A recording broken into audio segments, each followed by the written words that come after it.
سلام و عرض ادب خدمت همه تریدرها یا معامله‌گران بازار سهام ایران. فرهاد سلطانی هستم. هدف از این فیلم آموزشی داریم ضبطش میکنیم آموزش نحوه این که چطور یه برنامه فیلتر نویسی رو که کد نوشتین یا یه کد رو برنامه نویسی دیگه براتون نوشتن چطور توی فیلتر نویسی اینو ران یا اجراش بکنیم. هدف این هست. پس ما در مورد کد صحبتی نداریم و فقط این که چطور بتونیم این برنامه رو ما اجراش بکنیم صحبت میکنیم. خب برای اینکه یه خود آموزش هامونم زنده باشه اومدیم توی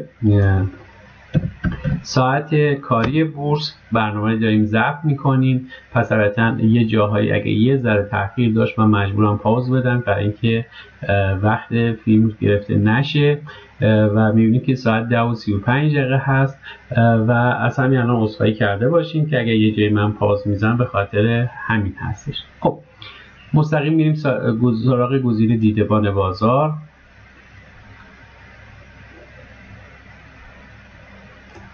خب این خروجیاش خودش به صورت بای دیفالت یا پیش‌فرض میاد. اگه گزینه خانه رو بزنم میاد به صفحه اصلی سایت TSC که الان یه ذره سرعت پایین. خب دوباره دیدبان رو میزنم. خب این زنروین رو اگه انتخاب کنم اسم نماد رو مثلا بنویسم، مثلا مثل فملی، برای من چیکار میکنه؟ سرچ میکنه و اون نماد رو برای من میاره. خب دوباره دیدبان رو میزنم. بخشی داره به اسم تنظیمات، این گزینه هستش. خب این تنظیمات چیکار میکنه؟ ببین من برای اینکه این اطلاعات رو نشون بدم میتونم یه قالبی براش تعریف کنم. قالب یعنی اینکه چه ساختاری باشه، چه شکلی به من این اطلاعات رو نشون میده. فعلا این دو تا گزینه رو کاری نداریم تا این توضیحات خدمت همه دوستان بگم. یکی نحوه نمایش دیدبان بازار، آیا همه نمادها رو نشون بده یا نمادهای معامله شده رو؟ اگر یه گزینه رو شما انتخاب بکنید تو این بخش سایت TSE میاد اون رو برای شما رنگی میکنه. پس الان من بهش گفتم که نمادهای معامله شده رو فقط به من نشون بده.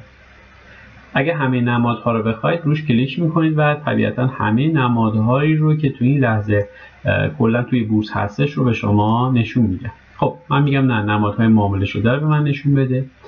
آیا بازار انتخابیتون بورس باشه یا فرابورس باشه یا همه این بازارها باشه؟ من میگم که بازار مثلا فرضاً بورس رو میخوام. آیا گروه بندی صنعت باشه یا نه گروه بندی صنعت؟ یعنی چی؟ اگه من بله رو بزنم مثلا میگه که تو رایانه الان تو نمادهای معامله شده امروز، چرا معامله شده؟ چون اینجا نمادهای معامله شده رو انتخاب کردم. مرقام هستش توی لیست من. خب پس دقت کنید که به صورت دسته‌بندی صنعتی نشون میده براتون و میاد هر صنعت رو جدا میکنه و نمادهای اون صنعت رو برای شما نشون میده. خب مثلا من میگم نمیخوام. خب چرخش خودکار. چرخش خودکار به درد این میخوره که اگه شما مثلا یه LCD دارید و بخواید همه نمادها رو رصد بکنید و تو اون LCD براتون پخش بشه، معمولا بعضی از این کارگزاری‌ها که تشریف بردید میبینید که نمادها حرکت میکنه، یه همچین قابلیتی هستش که میاد این نمادها رو برای شما بالا پایین میکنه و میچرخونه. الان مثلا وتوس تو سطر، الان مثلا نماد وتجارت تو بخش اول من هستش، الان میبینید جاش عوض شده، وتوس اومده و همینجور این چرخه میچرخه. خب چرخش خودکار رو نمیخوام به خاطر اینکه میخوام نماد روی سری نمادها رو رصد بکنم، ثابت باشه جاش برای من بهتر هست. نحوه نمایش اعداد بزرگ، میگه تو این لیست هر عددی که بزرگه مثلا 10 میلیون سهم معامله شده، آیا اینو به صورت 10 6 تا 0 بذاره جلوش یا اینکه نمایش یه بنویسه 10 یه ام بذاره جلوش، یعنی میلیون و برای میلیارد هم بی میذاره. حالا من نمایش ساده رو انتخاب میکنم، میبینید اینجوری عددی به من نشون میده. ولی اگر ام رو انتخاب کنم میبینید که 10 فلان، میبینید که یه 10 میذاره جلوش هم. این یعنی اینکه مثلا اینقدر نماد چی شده، فرضاً این یکی مثلا فرضاً 25 میلیون و 580 هزار خوردی میلیون سهم چی شده؟ جابجا شده، یه ام گذاشته جلوش. خب نوع اوراق، شما چه چیزایی میخواید نشون بدید؟ مثلا تسهیلات مسکن، اوراق تسهیل رو میخواید نشون بدید، حق تقدم، نمادهایی که هی داشتن کنارشون، اوراق مشارکت، اینا رو میخواید نشون بدید. پس اگه علاقمند باشید میتونید اینا رو انتخاب بکنید. من میگم نه، فقط بازار سهام رو به من نشون بده، مثلا من فرابورس و بازار پایه رو هم نمیخوام. بخش بعدی که خیلی هم مهم هستش و پیشنهاد میدم همه اینا رو فعال بکنید، اطلاعات تکمیلی هست، حقیقی حقوقی. بعضی از کدها که مثلا با حقیقی حقوقی ها کار دارین، خدمتتون بگم که کد رو مثلا فرضاً یه برنامه‌نویس برای شما می‌نویسه، بعد میاد اجرا می‌کنه، می‌بینید خروجی به شما نمیده، وسط TSC خطا به شما میده و میگه که مثلا بخش حقیقی حقوقی شما فعال کن. پیشنهادم اینه که این حقیقی حقوقی، آمارهای کلیدی و تاریخ قیمت‌ها رو فعال کنید. چرا؟ چون تو کد ازش استفاده میشه. یه قابلیت دیگه هم اینجا هستش که شما میتونید بگید که مثلا من تمام نمادهای زراعت و خدمات وابسته رو میخوام. خب چرا نشون نمیده؟ چون من اینجا اومدم چیکار کردم؟ گفتم فقط بازار بورس رو نشون بده و اونایی هم که سهام هستن. علتی که نشون نمیده این هستش. پس هر صنعتی که من مد نظرم هست رو اینجا انتخاب میکنم و این میاد برای من نشون میده. مثلا اطلاعات و ارتباطات میگه های وب هستش. پس علت این که کل نمادها رو نشون میده، دلیلش به خاطر این که من گفتم بازار سهام رو نشون بده. حالا مثلا من فرابورس رو انتخاب میکنم و میگم همه نمادها رو به من نشون بده و مثلا صنعت استخراج زغال سنگ رو یا مثلا صنعت مثلا انبوسازی رو به من نشون بده. پس ما میتونیم اینجا دسته‌بندی هم بکنیم، فقط یه صنعت رو نشون بدیم. وقتی شما یه صنعت رو انتخاب میکنید، نمایش گروه اینجا فعال میشه. درست؟ یعنی اینکه فقط اون صنعت رو نشون بده. ولی اگر بخواید دوباره همه نمادهای معامله شده رو بخواید، مثلا میاد چیکار میکنید؟ این رو انتخاب میکنید. این است. حالا من این تنظیمات رو انجام دادم، میخوام به این بروزرم یا مرورگرم بگم که مثلا شما بیا هر چند ثانیه، مثلا هر 60 ثانیه دوباره خودت رو ریفرش کن. یعنی چی؟ یعنی دوباره برو صفحه به سرور سازمان بورس بحث رو دوباره چک کن اطلاعات جدید چه تغییری کرده. پس این زمان بندی رو هم میتونم اینجا مشخص کنم. مثلا میگم که هر 1 ثانیه بیاد خودش رو این کارو، یا هر مثلا 3 ثانیه بیاد این کارو کنه. پس اینجا 1 تا 60 ثانیه هست، ما میتونیم از 1 ثانیه تا 1 دقیقه بهش بگیم و هر چیزی که شما انتخاب میکنید عددش رو اینجا برای شما میزنه. در صورتی که نمادها اطلاعاتش تغییر بکنه نسبت به سرچ قبلیش، رنگش عوض میشه. پس اگر نمیخواید رنگ ها عوض بشه، این گزینه تیکش رو ورمیده. پس من الان بهش گفتم هر 3 ثانیه خودش رو چک کن. حالا من اینو میذارم 2 و میگم رنگش هم عوض بشه. خب برای اینکه این تنظیمات توی سایت TSC بمونه و روزهای بعد ازش استفاده کنم، میتونم ذخیره تنظیمات رو بزنم. خب طبیعتا وقتی ذخیره تنظیمات رو میزنم باید یک یوزری داشته باشم، یعنی اینکه توی سایت سازمان بورس یه یوزرنیم و پسوردی داشته باشم و این تنظیمات توی یوزر من باید ذخیره باشه. پس ذخیره تنظیمات رو میزنیم. خب این ذخیره تنظیمات چون ساعت بازار هست یه ذره تأخیر داشت. خب وقتی که این رو زدیم یه صفحه میاد این شکلی که میگه یوزرنیم و نام کاربریتون بسازید. پس روش کلیک میکنید و یوزرنیم و نام کاربری اینهاتون رو میسازید و این تنظیمات روی سیستم شما و در حقیقت روی سرور TSC با نام کاربری شما ذخیره میشه. خودم تا حالا از این بخش استفاده نکردم چون تنظیمات به صورت بای دیفالت میمونه. خب این بخش رو میبندم.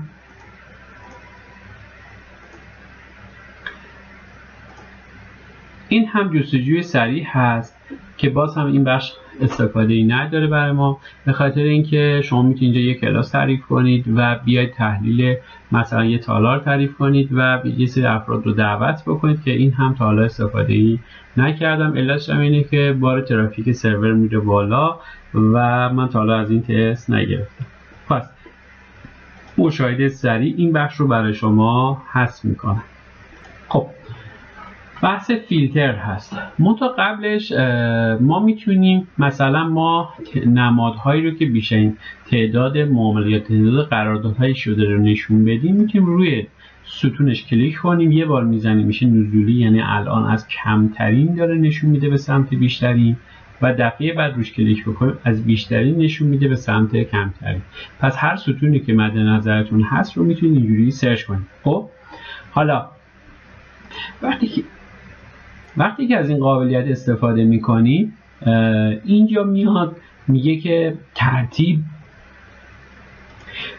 بر اساس تعداد هست و بر اساس نزولی بودنش هستش. نکنید دفعه بعد میشه صعودی. خب یا میتونیم بر اساس ترتیبمون، یعنی سورتی که داره نشون میده، لیستی که داره به نشون میده، بر اساس حجم هست و بر اساس صعودیش هستش. اینجا هم نمایش همه نمادها هست که اینجا رو انتخاب کردیم. حالا من میگم نمادهای معامله شده و تست فیلتر نویسی هستش که حالا میرسیم که این چی هست. این فیلتر رو میزنم. درست ما گفتیم که در مورد این که خدمتتون عرض کنم که برنامه‌نویسی چه جوری هست و چه جوری نمیشه، این در مورد این تو این فیلم در مورد صحبتی نداریم. فرضمون اینه که شما این کد رو خودتون نوشتین یا دادین یه برنامه‌نویس برای شما نوشته و شما این کد رو دارید. ما در مورد این صحبت میکنیم که خب یه سری تنظیمات انجام میدیم چطور کد رام بشه، حالا این کد رو چه جوری بیاریم و ازش استفاده کنیم. فرض کنیم که کد ما این و اون دوست برنامه‌نویس یا خودتون نوشتین. این کد چیکار میکنه؟ میگه که تمام نمادهایی رو که حجمشون بیشتر از 10 میلیون هستش رو به من نشون بده. خب فرض کنیم این کد رو شما رفتین از یه برنامه‌نویس دادین براتون نوشته. خب ما چیکار میکنیم؟ اول فیلتر جدید رو میزنیم. اینجا چون چند تا فیلتر من دارم، فیلتر شماره 3 داره، ولی شما شاید دستگاهتون تا حالا کدی ننوشته باشین، فیلتر شماره 1 شروع میشه. خب این رو انتخاب میکنم، کل اون کد رو اینجا پیست میکنم، یک اسمی براش تعریف میکنم، مثلا اسمشو میذارم فیلتر نویسی. خب مهمترین کاری که باید بعدش انجام بدیم بعد از اینکه اون دستورات رو اینجا پیست کردیم، اعتبار سنجی هست. اعتبار سنجی چک میکنه که آیا این دستور مشکلی داره یا نه، آیا غلطی چیزی توش هست و اگر هسته شما باید اون کد رو طبیعتاً اصلاح بکنید. خب اینجا اعتبار سنجی رو میزنم میگه خطایی نداره. حالا میام چیکار میکنم؟ اسم ارزم به حضور شما این کدی رو که نوشتم و اعتبار سنجی هم کردم ثبتش میکنم.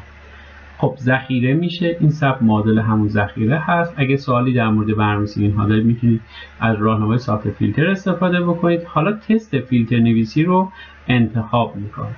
ببینید اینجا اسم تست فیلتر نویسی من اینجا فعال شده. مثلا من تست رو انتخاب میکنم، میبینید اینجا تست فعال میشه. پس این یعنی اینکه الان تست فیلتر نویسی که یک کد هستش روش اعمال شده و ما اسم این برنامه رو گذاشته بودیم چی؟ فیلتر نویسی. خب این دستور چیکار میکرد؟ لیست تمام نمادهایی رو که حجمشون بیشتر از 10 میلیون بوده رو به ما نشون میداد. ببینید همه نمادها بالای 10 میلیون. حالا این 10 رو مثلا میکنم 50. ببینیم داریم ثبت فیلتر نویسی، ببخشید کد فیلتر نویسی ما بود و اینو میذارم 50، ثبتش میکنم. اینها لیست نمادهایی هستش که بالای 50 میلیون سهم چی شدن؟ جابجا شدن. اینجا 1 ممیز خورده این میلیارد هست. از کجا متوجه شدیم؟ به خاطر اینکه اینجا یه قراری داشتیم میلیون رو با ام نشون میدیم، میلیارد رو با بی نشون میدیم. پس این میگه این فیلتر نویسی توش فعال هست. خب برای اینکه اشتباهی نشه من این کدهای اضافه رو فرضاً میخوام پاک کنم. این رو انتخاب میکنم و میگم حذف فیلتر، تایید. تست رو هم پاک میکنم، حذف فیلتر، تایید. الان یه دونه اسمارت هست که از قبل بوده و یه دونه فیلتر نویسی هست که ما اینجا اضافه کرد. درسته؟ خب حالا برای اینکه یه ساختاری بدیم، من شاید یه سری از این ستون‌ها رو نخوام، چیکار میکنم؟ میخوام این ستون‌های اضافه رو من پاک کنم. خب پس میام قالبم رو انتخاب میکنم، میشه قالب نمایش. سایت TSC میاد به صورت دیفالت یه سری قالب میده. قالب چیه؟ یعنی اینکه این ساختار نمایش من چجوری باشه. مثلا این جدول کلاسیک هست، این جدول ساده عرضه و تقاضا هست. حالا طبیعتا هر کدوم از اینا یه اسم میدن. این کارتی هست بهش میگن اینها. این قیمت عرضه و تقاضایی رو داره به من نشون میده، میگه آخرین قدید و الی آخر. حالا من میخوام یه قالب خودم بسازم. میام ساخت قالب رو انتخاب میکنم، میگم که من 3 تا ستون میخوام داشتم. ستون چیه؟ به این میگیم ستون. اسم ستونش هست نام، اسم ستون هست آخرین، اسم ستون هست خرید. من میگم مثلا پس این رو انتخاب میکنم ساخت قالب، من 3 تا ستون میخوام. درست؟ ستون اسم سرستون من یا نام ستون من باشه نماد، بعدی باشه حجم، بعدی باشه تعداد. پس 3 تا ستون 1 2 3.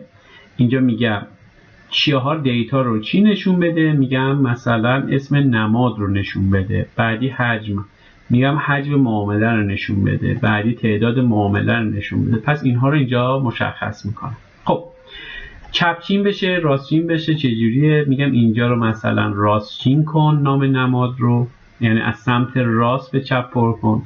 حجم معامله رو چپچین کن و تعداد معامله رو هم چپچین کن. رنگ نوشته‌های من سیاه باشه، رنگ زمینش مثلا سبز باشه مثلا برای هر 3 تا.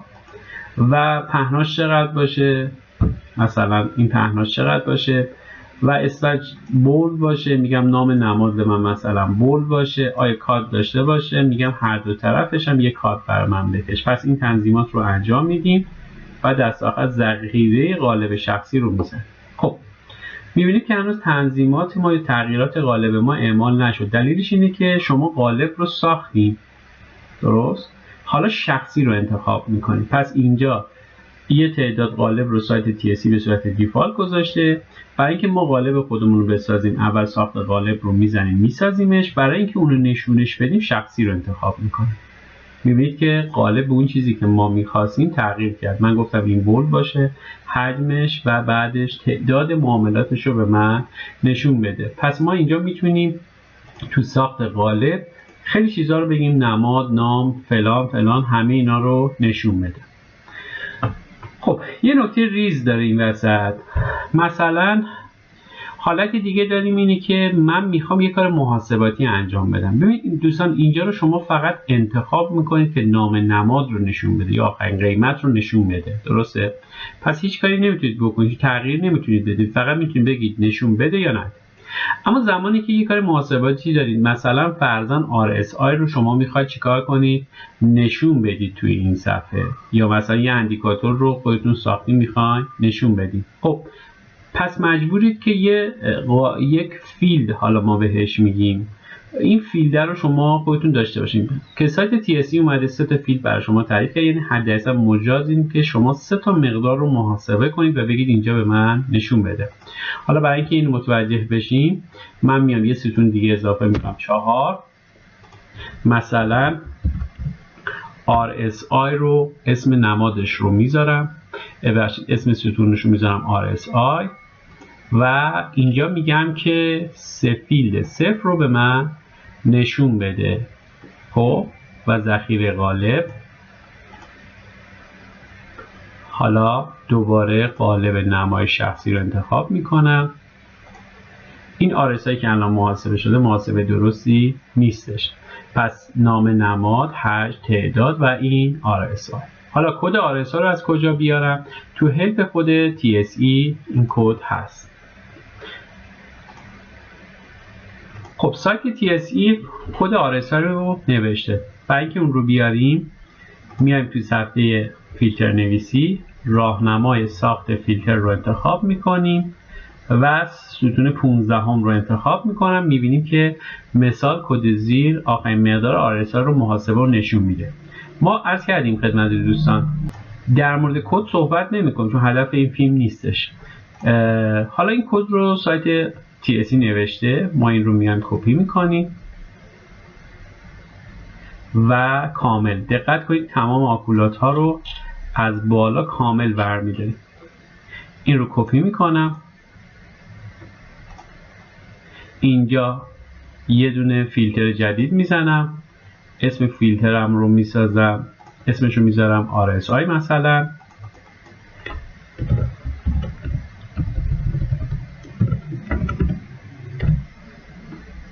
اون دستوراتی رو که اونجا بود پیست میکنم.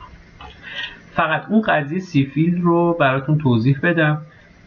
ببین اینجا تمام دستورات محاسبه میکنه و دست آخر نتیجه رو تو سه فیلد صفر میذاره.